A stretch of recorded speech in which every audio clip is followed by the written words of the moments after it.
Hello, வணக்கம். டைரக்டா பேராஜம்பிள்குள்ள jump பண்ண போறோம். சரிங்களா? ரைட்டு. ஈஸியான பேராஜம்பிள்லாம் பார்த்தாச்சு. இப்போ மெயின் மேட்டர், முக்கியமான கண்டென்ட். அதாவது கஷ்டமாக கருதப்படுகிற விஷயங்கள், இதெல்லாம் கஷ்டம் அப்படின்ட்டு ஸ்டூடெண்ட்ஸ் நினைக்கிற விஷயங்கள் இதெல்லாம். சரிங்களா? ஸோ என்ன பண்ண போறோம் அப்படின்னா, இதை ஒரு நல்லா ஒரு அனலைஸ் பண்ணி ஒரு மெயின்ஸ் லெவல் கொஸ்டின் இது. இதை எப்படி போடுறது? எனக்கு இதுல 5 கொஸ்டின் கேட்பாங்க, இல்ல 4 கொஸ்டின் கேட்பாங்க. 5 நிமிடங்களில் போடுவது எப்படி அப்படி. சரி, இப்ப நல்லா புரிஞ்சுக்கணும். எவ்வளவு அதிகமா பிராக்டிஸ் பண்றதுக்கும் கான்செப்டுக்கும் நேரம் செலவழிக்கிறோமோ அவ்வளவு சூப்பராக வேகமாக டெஸ்ட்ல வரும். நான் கான்செப்டுக்கும் டைமுக்கும் நான் என்ன பண்ண மாட்டேன், டைம் ஸ்பெண்ட் பண்ண மாட்டேன் அப்படின்னு நினைச்சீங்கன்னா உங்களுக்கு என்ன பண்ணாது அப்படின்னா டெஸ்ட்ல போய் வர. சரிங்களா? நல்லா புரிஞ்சுக்கங்க. 2 விஷயம் சொன்னேன். நிறைய பேர் பிராக்டிஸ் பண்றீங்க, கான்செப்ட் புரிஞ்சுக்க மாட்டேங்க. கான்செப்ட் புரிஞ்சவங்க கொஞ்சம் பிராக்டிஸ் பண்ணா வந்துடும். நல்லா புரிஞ்சுக்கணும். பிராக்டிஸ் பண்ணிக்கிட்டே இருக்கிறீங்க. பேராசிம்பலுக்கு எப்படி போடுறாங்கிற ப்ரொசீஜர் தெரியும். சரியா? அந்த ப்ரொசீஜர் தான் மேட்ரு. இந்த ப்ரொசீஜர் தெரிஞ்சிருச்சுனாலே பாதி வேலை முடிச்சிடும். சரியா?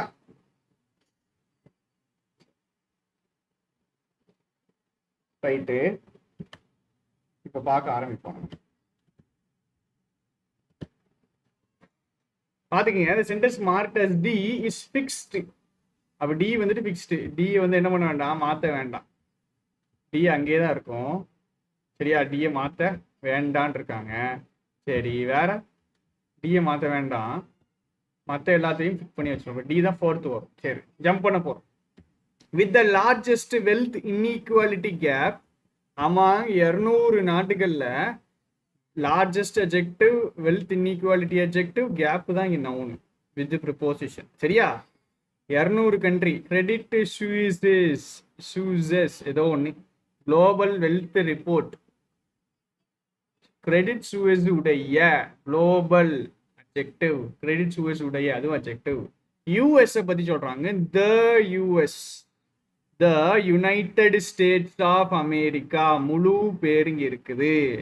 இங்கேயும் Credit Suisse global wealth report முழு பேர் இருக்குது. ரைட்டு, இங்கேயும் முழு பேர் இருக்குது, இங்கேயும் யூஎஸ்ன்னு இருக்குது. சரி, இப்போ நான் இதெல்லாம் பார்த்த உடனே நான் டக்குன்னு என்ன பண்ணுவேன் அப்படின்னா, இந்த கண்ட்ரி பேர் வேற எங்கேயாவது வருதா அப்படின்னு பார்ப்போம்.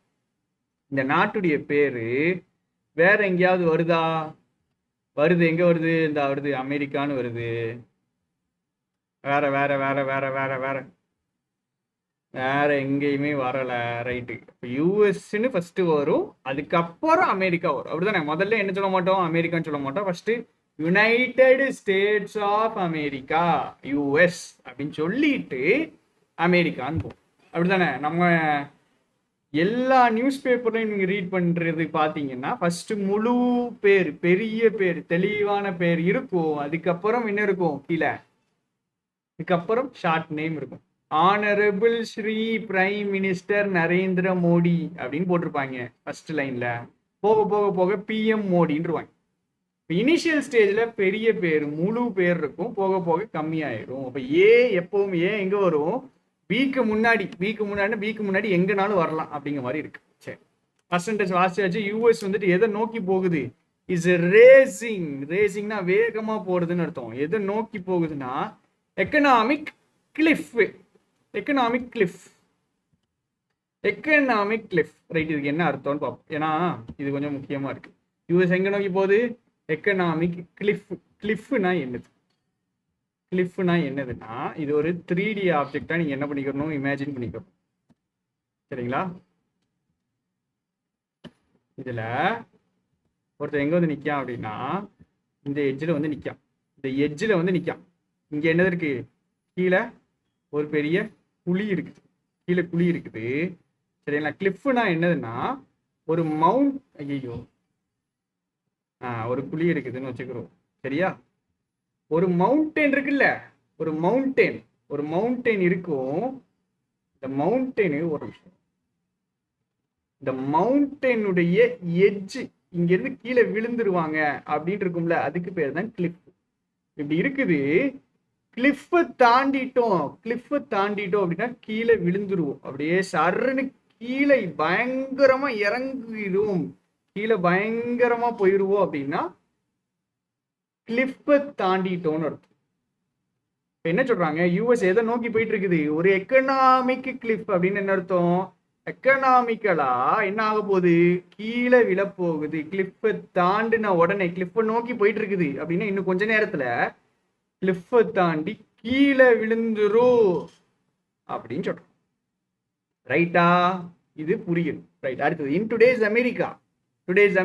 சரி, இன்னைக்கு இருக்கிற அமெரிக்காவில் அப்படின்னு சொல்றாங்க. இன்னைக்கு இருக்கிற அமெரிக்காவில் என்ன, middle class life will cost you on average 30% more than 20 years ago. 20 வருஷத்துக்கு முன்னாடி எவ்வளோ இருந்திருக்குமோ, 20 வருஷத்துக்கு முன்னாடி ஒரு மிடில் கிளாஸ் லைஃபுக்கு ஒரு $50,000 வச்சுக்கிறோம்.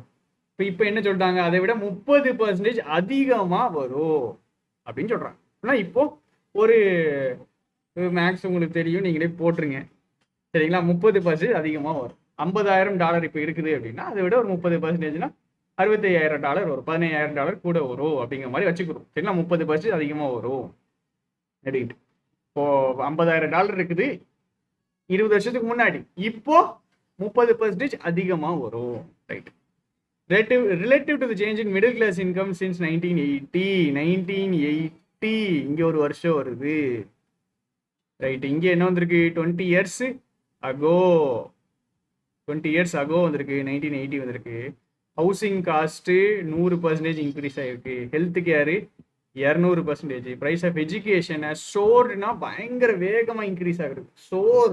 சோர்னா ஈகிளுக்கு, பறக்கிற பேர்ட்ஸுக்கு யூஸ் பண்ற வார்த்தை சோர். டு கோ வெரி ஹை அப்படின்னு அர்த்தம், ரொம்ப உயரமா பறக்கிறதுக்கு பேரு சோர்.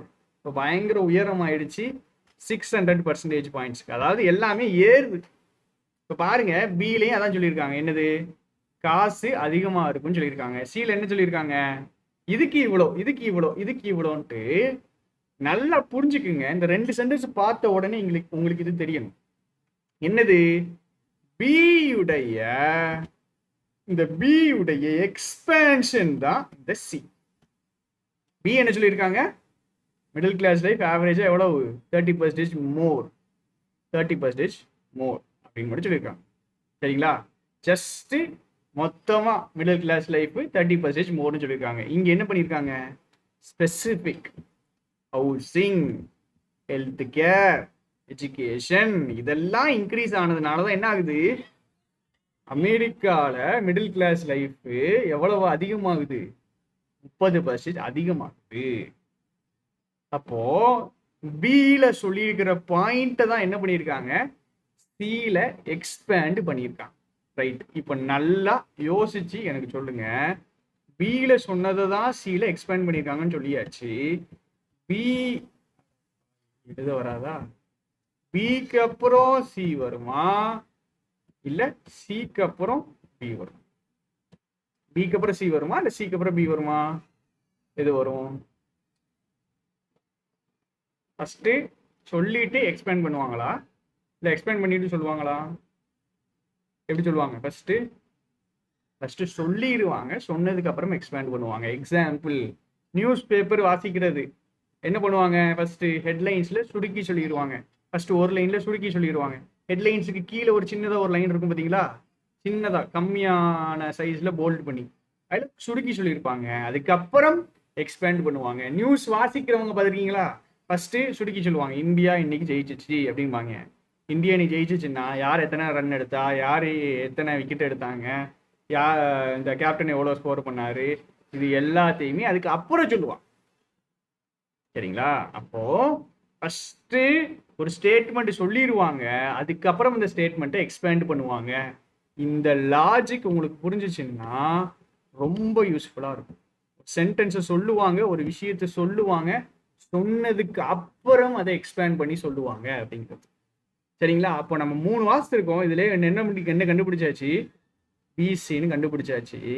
ரைட்டு, டி or perhaps, or perhaps, or பெர்ஹாப்ஸ்னா அப்படி இல்லைனா, ஆர்னா அப்படி இல்லைனா, அப்படி இல்லைனா.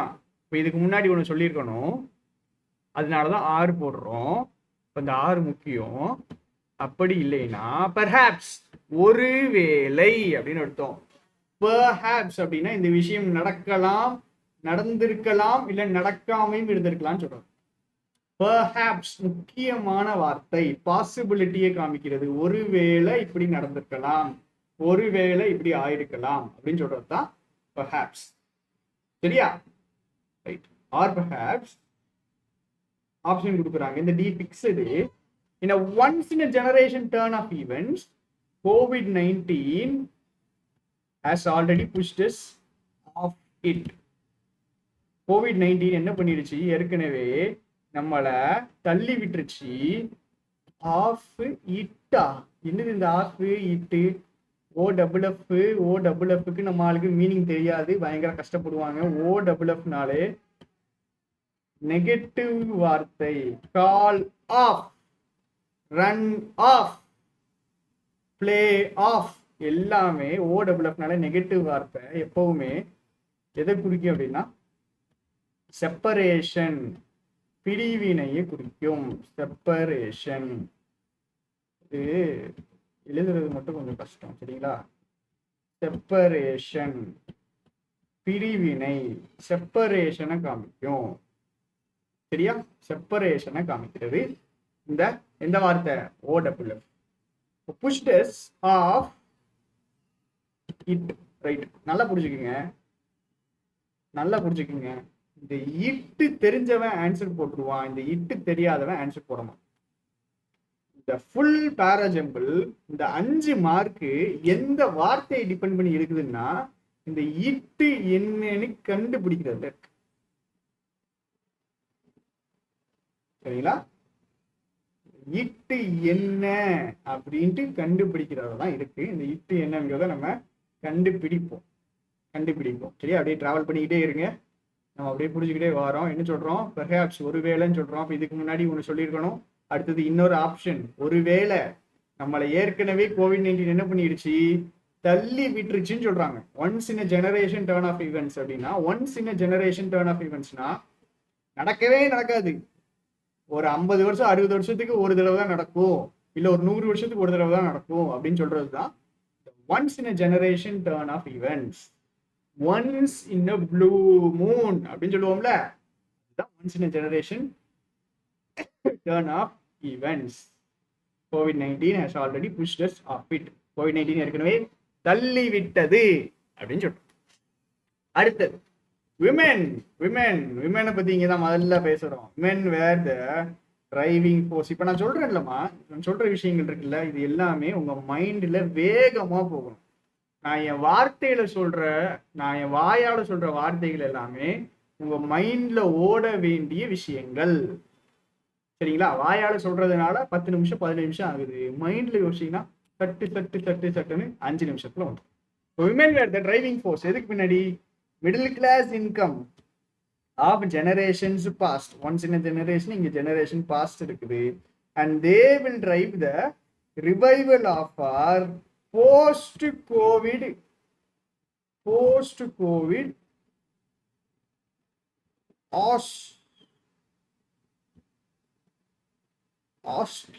ostelection. போஸ்ட் கோவிட் ஆஸ்டலெக்ஷன் மிடில் கிளாஸ். அதில் ஏதோ ஸ்பெல்லிங் மிஸ்டேக் இருக்கு, சரிங்களா? Revival of our post COVID middle கிளாஸ்னு படிச்சிருக்கோம், சரிங்களா? போஸ்ட் கோவிட் மிடில் கிளாஸ் அப்படின்னு நம்ம படிச்சிருவோம், சரிங்களா? போஸ்ட் கோவிட் மிடில் கிளாஸ் அப்படிங்கிற மாதிரியே நம்ம படிச்சிருக்கோம்.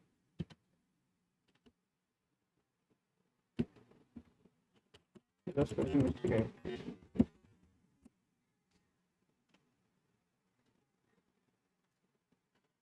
போஸ்ட் கோவிட் ரெக்கவரி அப்படின்னு போட்டு for the middle class. Understand பண்றதுக்காக கொஞ்சம் ஈஸியாகிட்டு. சரியா? போஸ்ட் கோவிட், கோவிடுக்கு அப்புறம் இருக்கிற ரெக்கவரி அப்படின்னா என்ன? ரெக்கவரின்னா என்ன அர்த்தமா? ரெக்கவரினா ரீகவர், ஒரு இருந்த இடத்துல இருந்து ஒரு விஷயம் இருக்கிறோம், அந்த விஷயத்துல ஒரு இடத்துல இருக்கிறோம், ஒரு இடத்துல இருந்து மோசமாயிட்டோம், திரும்ப அந்த இடத்துக்கு போறது தான் ரெக்கவரி. ஹாஸ்பிட்டல் போறீங்கன்னு வச்சுக்கோங்க, உங்க ஹெல்த் நல்லா இருந்திருக்கு, ஹாஸ்பிட்டல் போறீங்க, ஹெல்த் மோசமாகுதுன்னு ஹாஸ்பிட்டல் போறீங்க, டாக்டர் என்ன பண்ணுவாரு அப்படின்னா மருந்து கொடுத்து ரெக்கவரி பண்றாரு. ரெக்கவரி, இருந்த ஒரு விஷயத்துக்கு திரும்ப, ரீனாலே திரும்ப, ரீவைண்ட், ரீவைண்ட், ரீப்ளே, ரீனாலே திரும்ப, அப்ப இருக்கிற இடத்துக்கு திரும்ப வர்றதுதான் ரெக்கவரி. போஸ்ட் கோவிட், கோவிடுக்கு அப்புறம், போஸ்ட் கோவிட், போஸ்ட் மார்ட்டம், மார்ட்னா டெத், செத்ததுக்கு அப்புறம் அப்படின்னு சொல்றது, போஸ்ட்னாலே அப்புறம். கோவிடுக்கு அப்புறம் நாம என்ன பண்ணணும்? மிடில் கிளாஸ் வந்துட்டு என்ன ஆகணும்? ரெக்கவர் ஆகணும். அதுக்கு முக்கியமான க்ளூ யாரு தான் சொல்றாங்க? முக்கியமான க்ளூ யாரு தானா? விமென் தானா? முக்கியமான க்ளூ விமென். அவங்க தான் டிரைவிங் ஃபோர்ஸ் இந்த மிடில் கிளாஸ் இன்கம், பழைய ஜெனரேஷன். சரியா? அடுத்தது குட் நியூஸ் இஸ் தட், நல்ல நியூஸ் என்னது அப்படின்னா நம்மள்ட்ட என்ன இருக்கு? ஒரு பேராஷூட் இருக்கு. பேராஷூட் எதுக்கு இருக்கு? பேராஷூட்டு, பேராஷூட் எதுக்கு இருக்கு சொல்லிட்டாங்க. பேராஷூட் எதுக்கு இருக்குன்னு, இந்த கிராஷிங் எக்கனாமிக் ப்ளோல இருந்து ப்ரிவென்ட் பண்றதுக்காக, தடுக்கிறதுக்காக. என்ன crashing economic blow? Crashing economic blow, ப்ளோன்னா அடி, பயங்கரமான எக்கனாமிக் அடி. இது எங்கேயாவது பார்த்தோமா? எக்கனாமிக் கிளிஃப் நீங்க ஒண்ணு பார்த்துருக்கோம். ஓகே, எக்கனாமிக் ப்ளோன்னு இங்க ஒண்ணு சொல்றோம், என்னன்னு பார்ப்போம். எக்கனாமிக் ப்ளோல இருந்து காப்பாத்துறதுக்கு நமக்கு என்ன இருக்குது? ஒரு பேராஷூட். அப்போ எக்கனாமிக் ப்ளோ, பேராஷூட், பேராஷூட் இருக்குது. என்னது அந்த பேராஷூட்டு? விமன் தான் பேராஷூட்டு. இந்த விமன் தான் எங்க பேசியிருக்கோம்? ஈல பேசியிருக்கோம். ஈல நம்ம என்ன பண்ணிருக்கோம்? இதே விமனை பேசியிருக்கோம். ரைட்டு, படிச்சு முடிச்சாச்சு. இப்போதைக்கு உங்களுக்கு ஒரு ஐடியா கிடைச்சிருக்கணும். என்ன ஐடியா கிடைக்குது? என்ன ஐடியா கிடைக்குது? 2 இடங்கள்ல விமன் வருது. இங்கெல்லாம் வேற எங்கேயுமே வரல. எங்கெல்லாம்? ஈலையும் இஎஃப். அப்ப இதை என்ன பண்ணுவோம்? சரிங்களா? இஎஃப் என்ன சொல்றாங்க? நல்ல செய்தி என்னது அப்படின்னா நம்மளுக்கு என்ன இருக்கு? ஒரு பேராஷூட் இருக்குது. எதுக்கு? எக்கனாமிக் ப்ளோல தடுக்கிறதுக்கு. இந்த பேராஷூட் என்னது? விமென். அப்புறம் எஃப் வாசிச்சாச்சு. இப்போ women were the driving force behind the middle class income. Women தான் பழைய ஜெனரேஷன்ல அவங்க தான் முக்கியமான ஆட்களா இருந்தாங்க. போஸ்ட் கோவிட் ரெக்கவரிக்கு அவங்க தான் முக்கியமானவங்களா இருப்பாங்கன்னு சொல்றோம். சரியா? சரி, இப்போ இஎஃப் 2 விமனை பத்தி பேசுது. ஈக்கு அப்புறம் எஃப்ஆ, எஃப்க்கு அப்புறம் ஈயா? ஈக்கு அப்புறம் எஃப்ஆ இல்ல எஃப்க்கு அப்புறம் ஈயா அப்படின்னா எஃப்க்கு அப்புறம் இ. எப்படி சொல்றீங்க அப்படின்னு பார்ப்போம். என்ன சொல்றாங்க? நல்ல செய்தி என்னது அப்படின்னா நமக்கு ஒரு பேராஷூட் இருக்குது. இங்கதான் இன்ட்ரடியூஸ் பண்றாங்க நம்மளுக்கு இருக்கிற சொல்யூஷன். குட் நியூஸ், பேராஷூட் அப்படின்னு நம்மளுக்கு இருக்கிற சொல்யூஷன். எதுல இருக்கிற சொல்யூஷனு? எக்கனாமிக் ப்ளோல இருக்கிற, எக்கனாமிக் ப்ளோல இருந்து காப்பாற்றக்கூடிய ஒரு சொல்யூஷனை இன்ட்ரடியூஸ் பண்றது எப்படதான்? எப்படதான் நம்மளுக்கு ஒரு தப்பிக்கிறதுக்கு ஒரு வழி இருக்கு. அது என்னது? இந்த வேக்சின் அப்படின்னு சொல்றாங்கன்னு வச்சுக்கிறோம். அப்படின்னு சொல்லிட்டாங்கன்னா அதுக்கு அப்புறம் என்ன பண்ணுவாங்க? அந்த வேக்சின் என்னது, எப்படி தப்பிக்கலாம்னு பேசுவாங்க. அதே மாதிரி இங்க என்ன சொல்றாங்க? விமனு ஒரு சொல்யூஷன், ஒரு பேராஷூட், ஒரு குட் நியூஸ். எப்படி சொல்றோங்கிறத பின்னாடி சொல்றோம். அந்த ஆன்சரை சொல்லிடுறாங்க. குட் நியூஸ் இதுதான், பேராஷூட் இதுதான், சொல்யூஷன் இதுதான் சொல்லிடுறாங்க. அதுக்கப்புறம் எங்க வராங்க? அது எப்படி அது பேராஷூட்டு அப்படிங்கிறதுக்கு வராங்க. சரியா? இப்ப என்ன பண்ணிட்டேன்? எஃப்ஐயும் சேர்த்துட்டேன். இப்போ நான் இதுக்கு முன்னாடி ஒரு விஷயத்த சேர்த்திருந்தேன். எது? பிஏயும் சிஏயும். என்ன சொல்லியிருந்தேன் அப்படின்னா, என்ன சொல்லியிருந்தேன்? இதா இருக்கு, பிஐ சிஐ. எப்படி சேர்த்திருந்தேன்? பியில சொல்ற பாயிண்ட் தான் சில என்ன பண்றாங்க? எக்ஸ்பேண்ட் பண்றாங்க. அப்ப பியில சொல்றது தான் சில எக்ஸ்பேண்ட் பண்றாங்க. ரைட், பிசி போட்டாச்சு, எஃப்இ போட்டாச்சு. மீதி இருக்குது ஏயும் டிஇ தான். ஏயும் டியும் எங்கேயாவது ஜோடி சேருமா? இல்லை டி நம்மளுக்கு தெரியும், டி எங்கே தான் வரும், 4வது தான் வரும். எது ஃபர்ஸ்ட் வரும் எது லாஸ்ட் வருங்கிறதெல்லாம் நம்மளால கெஸ் பண்ண முடியுதா அப்படின்னு கொஞ்சம் ட்ரை பண்ண. இப்போ இங்கேயும் என்ன இருக்குது, COVID-19 நம்மளை தள்ளி விட்டுருச்சு. COVID-19 நம்மளை என்ன பண்ணி விட்டுருச்சு, ஒரு விஷயத்துல என்ன பண்ணிடுச்சு, தள்ளி விட்டுருச்சுன்றாங்க. COVID-19 வந்துருச்சு, அது ஏதோ ஒரு விஷயத்துக்குள்ள தள்ளி விட்டுருச்சு. நெகட்டிவ் சென்ஸ் பிரச்சனைய பேசிட்டு இருக்காங்க. இவ்வளவு நேரம் பிரச்சனையை பேசிட்டு இருக்காங்க. டி வரைக்கும், ஏ மேல டிக்கு மேல ஏதோ ஒன்று வரும், சரியா, டிக்கு மேல ஏதோ ஒன்று வரும். டி வரைக்கும் என்னதான் பேசியிருக்காங்க, COVID-19 என்ன பண்ணிடுச்சு, தள்ளி விட்டுருச்சு ஒரு பிரச்சனைக்குள்ள. COVID-19 பிரச்சனைக்குள்ள தானே தள்ளி விட்டுச்சு, பயங்கரமான ஒரு பிரச்சனைக்குள்ள தள்ளி விட்டுருச்சு. ஆர் பெர்ஹாப்ஸ் இல்லைன்னா ஒருவேளை COVID-19 ஏற்கனவே தள்ளி விட்டுருச்சு அப்படின்னு சொல்றோம். இது சொல்லிட்டு தான் நாம என்ன சொல்லுவோம், ஃபர்ஸ்ட் பிரச்சனையை சொல்லிட்டு அதுக்கப்புறம் என்ன வருவோம், குட் நியூஸ் என்னதுன்னா நம்ம கிட்ட ஒரு பாராஷூட் இருக்கு. நம்ம கிட்ட என்ன இருக்கு, ஒரு பாராஷூட் இருக்கு. இந்த பாராஷூட் தான் என்னது, விமன். அப்ப நம்ம என்ன போடலாம், டிக்கு அப்புறம் எஃப்இன்னு போடலாமா, போடலாம் தானே, டிக்கு அப்புறம் எஃப்இன்னு. ஏன்னா டி வரைக்கும் என்ன பேசியிருக்கோம், பிரச்சனையை பத்தி பேசிட்டே இருந்திருப்போம்.